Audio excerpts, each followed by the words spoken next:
I'm not guilty, and I will be back. I'm not worried about it at all. On the night of May 15th, 2025, inside the Florida State Prison, a man who once claimed he'd taken nearly 70 lives lay strapped to the execution gurney. His time had finally run out. He'd charmed, lied, and killed his way across the country for decades. Known as the Cross-Country Killer and the Casanova Killer, Glen Edward Rogers had spent almost 30 years on death row, and in his final moments, he addressed the families of his victims and even spoke directly to the President of the United States. But what exactly did he say, and why do some believe he took the secrets of dozens of unsolved murders to his grave? Today, we're going to peel back the layers of one of America's most chilling nomadic killers, from his troubled beginnings in small-town Ohio to the twisted string of murders that made him a nationwide fugitive. And along the way, we'll reveal his confirmed crimes, the suspected ones that still haunt investigators, and the truth behind his final words. Welcome to Death Row Diaries. If you were to meet Glen Rogers in a bar in the early 90s, you might not have thought twice about him. He wasn't a towering, intimidating figure. In fact, many described him as good-looking, charming, and quick with a joke, the kind of man who could strike up a conversation with anyone. But that's exactly what made him so dangerous. Rogers wasn't the kind of predator who lurked in alleyways or broke into homes under cover of darkness. He was bold. He met his victims in public, often in social settings like bars, fairs, or community events. He had a knack for making people feel comfortable around him. Women, particularly those in their 30s, often with red hair, seemed to be his preferred targets. This deceptive charm earned him the nickname the Casanova Killer, a moniker that, when you consider the fate of those who trusted him, becomes as darkly ironic as it gets. The other nickname he carried was the Cross-Country Killer, a grim nod to his transient lifestyle. Rogers drifted from state to state, leaving behind a trail of suspicion, pain, and in too many cases, bodies. By the time authorities finally caught up with him in November 1995, Rogers had been linked to murders in California, Mississippi, Florida, and Louisiana, and those were just the confirmed cases. His own statements to police suggested something far worse, that he might have been responsible for dozens more. Whether this was a boast, a manipulation, or the terrifying truth remains a matter of debate. What is clear is that Rogers was no ordinary criminal. He was a serial killer with the ability to blend into everyday life, to disarm his victims with a smile, and to strike without warning. And his crimes weren't sloppy crimes of passion.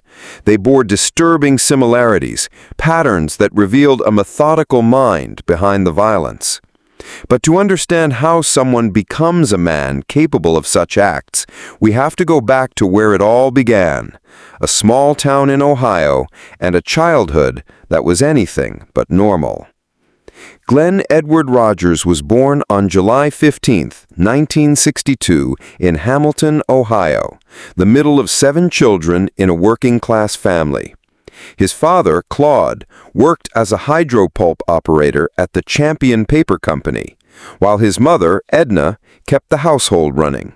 On the surface, they might have looked like any other large family in the area, but behind closed doors, Glen's upbringing was far from ideal. Reports from later in life suggested that Glen's home was turbulent, with frequent arguments, instability, and possibly abuse, though much of this would only surface years later during appeals to spare his life. Whether these claims were exaggerated or not, one thing is certain: Glen did not follow the path of a well-adjusted teenager. He was expelled from junior high school before he even turned 16, a critical turning point that sent him drifting further away from anything resembling a normal life. Around that time, he began a relationship with a girl named Deborah Ann Nix. She was only 14 when she became pregnant, and in a decision that would tie them together through some of Glen's most formative years, they married. The young couple had 2 children together, but domestic life for Glen was short-lived and volatile. In 1983, Deborah filed for divorce, alleging physical abuse. This claim, like so many other aspects of Rogers' life, painted a picture of a man whose charm could easily turn to cruelty behind closed doors. After the divorce, Glen's life began to unravel in a way that now looks disturbingly like the prelude to his later crimes. He drifted, took odd jobs, and moved around frequently. His relationships with women were often brief and rocky. And while no one could have predicted the scale of what was coming, there were early signs of manipulation, aggression, and an inability, or unwillingness, to live by society's rules. By the early 1990s, Rogers' life was a mix of instability and crime. He wasn't just struggling financially, he was beginning to cross lines that would eventually lead to murder. The first known case that would forever link Glen Rogers to homicide came in 1993, and it involved someone who had once opened their home to him. Serial killers often develop a pattern, a signature, even if they don't realize it at first. For Glen Rogers, that pattern was one of betrayal, charm turned lethal, and bodies left in ways that suggested control and violence in equal measure. Authorities in Hamilton, Ohio suspected Rogers in the death of 71-year-old Mark Peters, a retired electrician and veteran. Peters wasn't a stranger or random target. He had actually welcomed Rogers into his home in 1993, letting him live there for a period of time. But by October of that year, Peters had vanished. Along with him went several of his personal possessions, his car, antiques, guns, and a coin collection. It wasn't until January 10, 1994, that police made the grim discovery. Peters' remains were found in a cabin owned by the Rogers family in Beattyville, Kentucky. He had been bound to a chair and hidden beneath a pile of furniture, a disturbing, deliberate concealment. Even more chilling, it was Glen's own brother Clay who reportedly led police to the cabin. While Peters' murder never led to a formal conviction for Rogers, the case set the tone for what was to come. Here was a man who could ingratiate himself into someone's life, use their kindness, and then turn it into an opportunity for violence and theft. Later that same year, Rogers moved away from Ohio, eventually surfacing in California. It's here that his more widely known murder spree began, and where the media would start to recognize the face of a killer who could be sitting next to you at the bar and chatting like an old friend right before ending your life. The date was September 28, 1995. In Van Nuys, California, 33-year-old Sandra Gallagher, a mother of 3, was enjoying a night out at McRed's bar. Witnesses later recalled that she met a man there, one who was handsome, charming, and seemed to have a way with words. That man was Glen Rogers. The next day, Sandra's life ended in brutal fashion. Her strangled body was found in her truck, parked near Rogers' apartment. The vehicle had been set on fire, and her body was badly burned. This wasn't just an act of violence. It was a calculated attempt to destroy evidence. Gallagher's murder marked the beginning of Rogers' confirmed spree across multiple states in a matter of weeks. Investigators would later allege that after killing her, Rogers fled to the southeast, passing through Mississippi, Florida, and Louisiana, and in each state, another woman would end up dead. In June 1999, Rogers was convicted in California for Gallagher's murder. By that time, he was already on death row in Florida for another killing. California added its own death sentence to his record on July 16, 1999. But Gallagher's case wasn't just another name on a list. It revealed how quickly Rogers could go from casual conversation to lethal violence, and how he used his transient lifestyle to evade capture. What followed would be a bloody trail across the southern United States, each crime more brazen than the last. If you thought Glen Rogers' first confirmed murder was chilling, wait until you hear what he did next. Make sure you're subscribed and have notifications on. You don't want to miss how this story ends. After the brutal killing of Sandra Gallagher in California, Rogers didn't slow down. In fact, it's as though her murder lit a fuse, and that fuse ran straight across the country. By late October 1995, he was in Jackson, Mississippi, where he met Linda Price, a 34-year-old woman who worked as a casino hostess. She had recently separated from her husband and was starting over. When she met Rogers, she likely saw him as an attractive drifter with a good sense of humor, maybe even someone who could make her laugh again. The two were soon seen around town together. Price introduced Rogers to friends and even allowed him to stay at her home. But in early November, her body was found in a bathtub, partially submerged, with signs she'd been strangled. Just like in Gallagher's case, Rogers had disappeared immediately afterward, taking Price's car and heading toward the Florida coast. Florida would become the state where Rogers' killing spree and his freedom would end.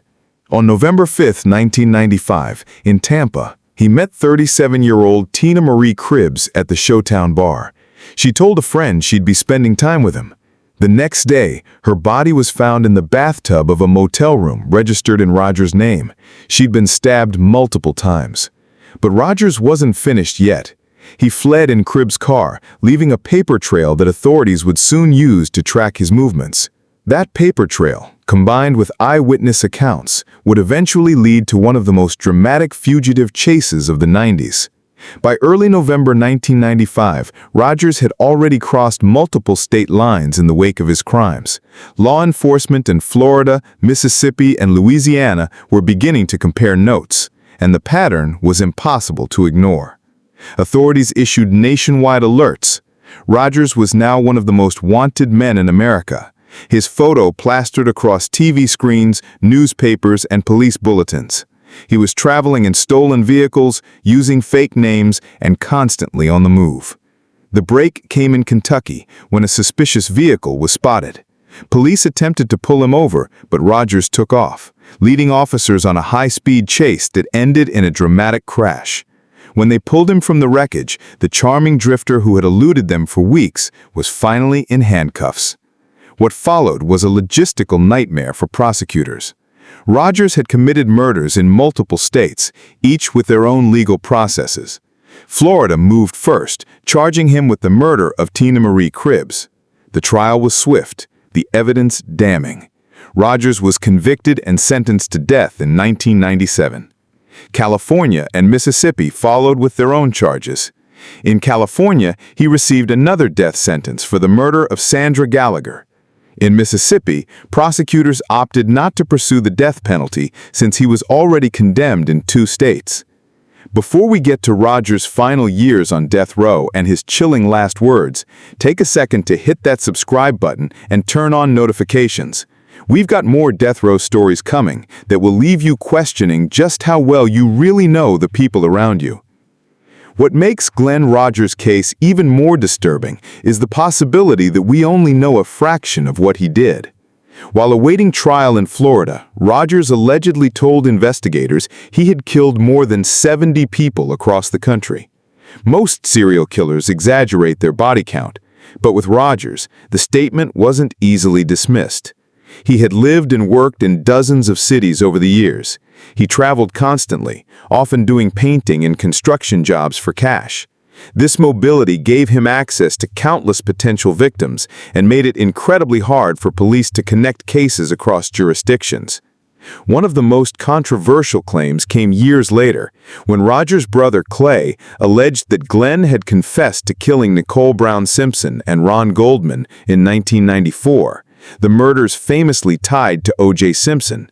A 2012 documentary even suggested Rogers had been hired to steal from Nicole's home and killed her when things went wrong.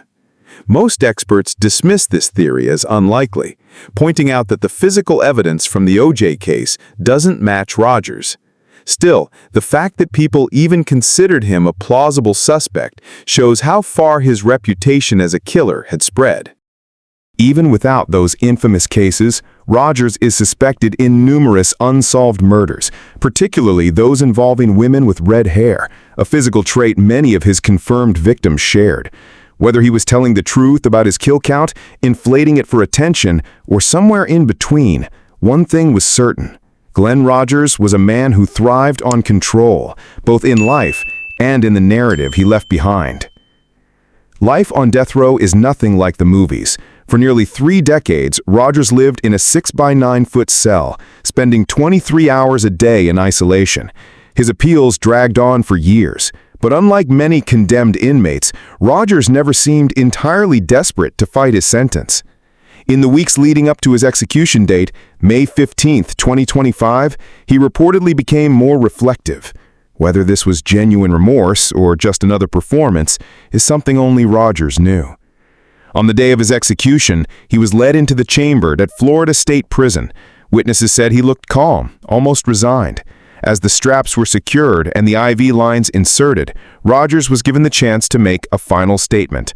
He began by addressing the families of his confirmed victims, offering what he called an apology that can never be enough. Then, in a bizarre twist, he turned his attention to the President of the United States, urging future funding for programs that keep men like me from being made in the first place. Minutes later, at 6:17 p.m., Glen Edward Rogers was pronounced dead by lethal injection. Outside the prison gates, some family members of his victims spoke to reporters. For them, the execution closed one chapter, but the unanswered questions about his true body count meant the story could never truly be over. Glen Rogers' story isn't just one of murder, it's one of movement, manipulation, and mystery. He was a predator who could walk into a room and disarm his prey with a smile, who could turn a casual drink into a death sentence. His ability to drift from state to state left investigators chasing shadows for years, and even in death, the full scope of his crimes remains uncertain. Was he really responsible for 70 murders, or was that the final bluff of a lifelong con man? We may never know. What we do know is that Glen Rogers' path of destruction left scars in communities across America, and his name will remain etched into the dark history of American crime. If you found this case as chilling as we did, make sure you're subscribed to Death Row Diaries. Drop your thoughts in the comments. Do you believe Glen Rogers killed more than we know? And stay tuned, because our next episode dives into another death row story that will make you rethink every stranger you've ever met.